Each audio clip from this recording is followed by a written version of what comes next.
जोहार गे गाते को तेहेᱧᱟ वीडियो रेबुन नेल ᱧᱟᱢᱟ सलखान मुर्मू ओला पुथी रेना कथा को पुथी रिया ᱧᱩᱛᱩᱢ हुयुग कना जुमिदो आर जितकरो लगी नुआ दो दोसार पाठ कना तो देलाबुन नेल लगी। सांगे आदिवासी लाय लगी गे जीव मिनाबो कारण समाज लगी आबो ठेन समय पैसा आर बुद्धि बनु लेकागे रेंगे चे किसान शिक्षित से अशिक्षित चक्रिया डॉक्टर इंजीनियरिंग प्रोफेसर वकील शिक्षक पुलिस ईमान चे बांग चक्रिया पराया जेते हर लाय आर परिवार लगी गे जीव मिना बोआ उनाते आदिवासी समाज दो सिदाया जुग रिगी मिनाया मेनखान नित दो दिसम ऑल पलहा जुग डॉक्टर अस्पताल जुग भोट प्रजातंत्र जुग संविधान कानून जुग रे सेटर अकाना आबो ठेन समाज लगी समय आर दुलर बनुते समाज दोय गुजुक कना व्यक्ति दुबुन लाहा कना मेनखान समाज दोय तायनम चाबा कना।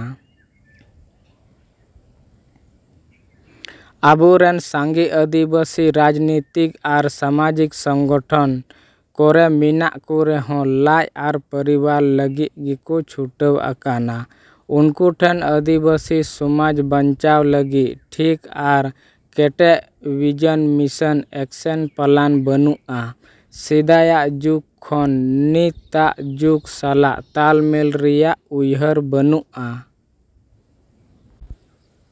नित हों आदिवासी समाज दो सिदाया ढांचा रेगी ठाके अकानते हिंसा सुया डन भूत बुलु आर भोट किरिंग अखरिंग ईमान को बांग चाबा कना सामाजिक आर राजनीतिक तलाते तालमेल चे सगई बांग बु तोल दाड़िया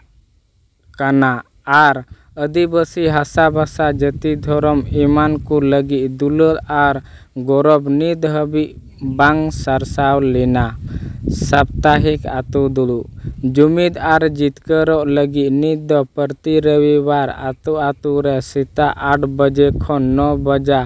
आतो रे आतो दुलु हुई अडी लगती अकाना आतो दुलु रे आतो रेन सनाम कोड़ा कुड़ी हाराम बुढ़ी आर पठुआ चे गिद्रा को सेलेदो दरकार कना मंझी जग मंझी नायकी कोहों नेवता दरकार कना। साप्ताहिक आतो दुलु रे आतो रेन जेते हर परिवार निंदा आकान ठाव रे समय रेको सेटेरो मा सप्ताह रे मी दिन मी घंटा जेते कमी को बगी काते समाज लगी समय एम बुन चीदा समाज लगी कुशी मोनेते मी बार चुपु चावली आर मी बार टाका पैसा होबुन एम गोलो मा सप्ताह रे मी दिन जेते हर न्यापाम नेपेल काते हिंसा सुये बुन चाबाया आर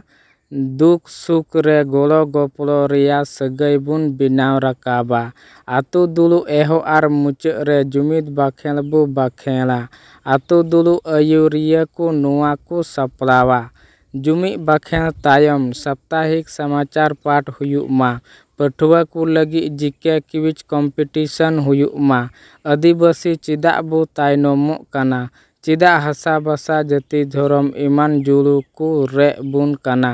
नित हबी चिदा सिदाय जुग चे मरु जुग रिगी मिना बोआ चे लिकाते सांगी हर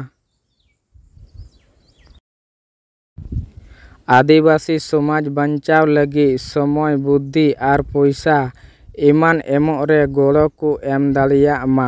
लेकान विषय रे चर्चा हुयुग मा साप्ताहिक आतो दुलु रे सेलेदो कान हर कुआ रेकॉर्ड दोहय लगी मिटांग खाता रजिस्टर ताहेन मा